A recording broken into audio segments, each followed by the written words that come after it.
Hi అండి, అందరికీ నమస్తే.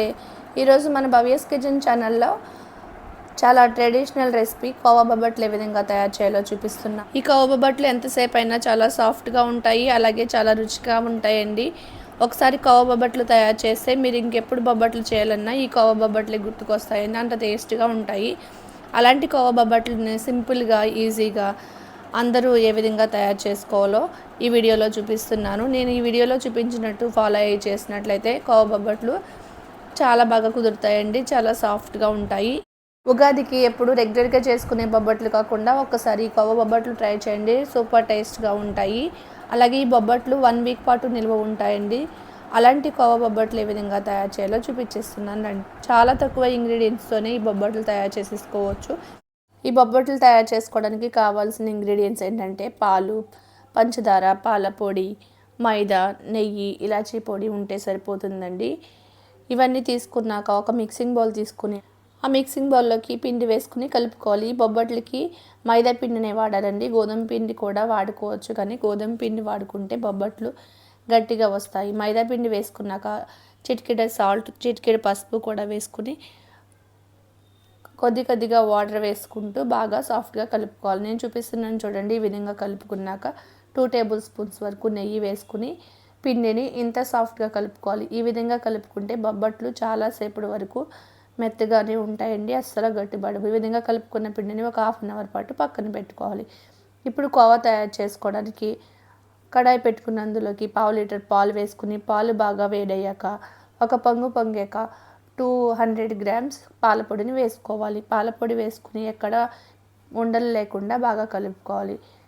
ఇదంతా బాగా కలుపుకున్నాక ఇందులోకి 100 గ్రామ్స్ వరకు పంచదారను వేసుకోవాలి. పంచదార వేసుకుని బాగా పంచదార పాలు అంత దగ్గరికి అయ్యేంత వరకు కలుపుకోవాలి. ఈ విధంగా పాలకోవా తయారు చేసుకున్నాక ఇందులోకి 1/2 టీ స్పూన్ ఇలాచీ పొడి వేసుకుని అలా కలుపుతూ ఉండాలి. ఈ విధంగా కలుపుకున్నాక పూర్తిగా చల్లారనివ్వాలి.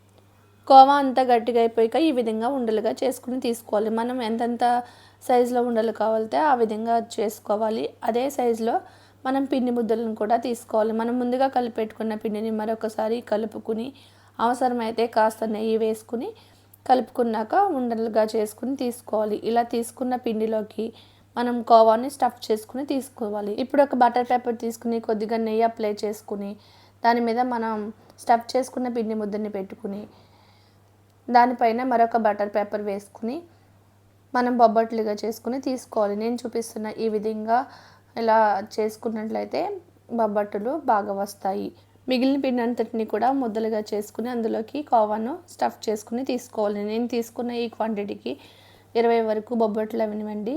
ఈ విధంగా చేసుకున్నాక ఇప్పుడు ఈ బొబ్బట్లను బాగా ఫ్రై చేసుకుని తీసుకోవాలండి. స్టవ్ వెలిగించుకుని ప్యాన్ పెట్టుకుని బాగా హీట్ అయ్యాక 1 టేబుల్ స్పూన్ నెయ్యి వేసుకుని మనం వేసుకున్న బటర్ పేపర్తో పాటునే ఈ విధంగా బొబ్బట్ను వేసేసుకోవాలి. స్టవ్లో టు మీడియం ఫ్లేమ్లో పెట్టుకుని మరీ లో ఫ్లేమ్లో పెట్టకూడదు, అలాగా హై ఫ్లేమ్లో కూడా పెట్టకూడదు. లో టు మీడియం ఫ్లేమ్లో పెట్టుకుని కొద్దిగా నెయ్యి వేసుకుని అటు ఇటు 2 వైపులా తిప్పుకుంటూ బొబ్బట్లను బాగా ఫ్రై చేసుకోవాలి. ఈ విధంగా ఫ్రై చేసుకున్న బొబ్బట్లను ఒక ప్లేట్లోకి తీసుకుని సర్వ్ చేసుకుంటే ఎంత టేస్టీగా ఉండే కోవా బొబ్బట్లు రెడీ అయిపోతుందండి. మిగిలిన కూడా బొబ్బట్లన్నింటిని ఆ విధంగానే ఫ్రై చేసుకుని తీసుకోవాలి. ఈ విధంగా ఫ్రై చేసుకున్న బొబ్బట్లు ఎంతసేపు అయినా సాఫ్ట్గానే ఉంటాయండి. కోవా బొబ్బట్లు వేడిగా తింటే చాలా టేస్ట్గా ఉంటుంది. తినే ముందు కాస్త నెయ్యి వేసుకుని బొబ్బట్టు తిన్నారనుకో చాలా రుచిగా ఉంటుంది. ఇలాంటి టేస్టీ రెసిపీ మీకు నచ్చితే మీరు ఈ వీడియోని లైక్ చేసి మీ ఫ్రెండ్స్ అండ్ ఫ్యామిలీ మెంబర్స్కి షేర్ చేయండి. అలాగే పక్కనున్న బెల్ ఐకాన్ని ప్రెస్ చేయండి.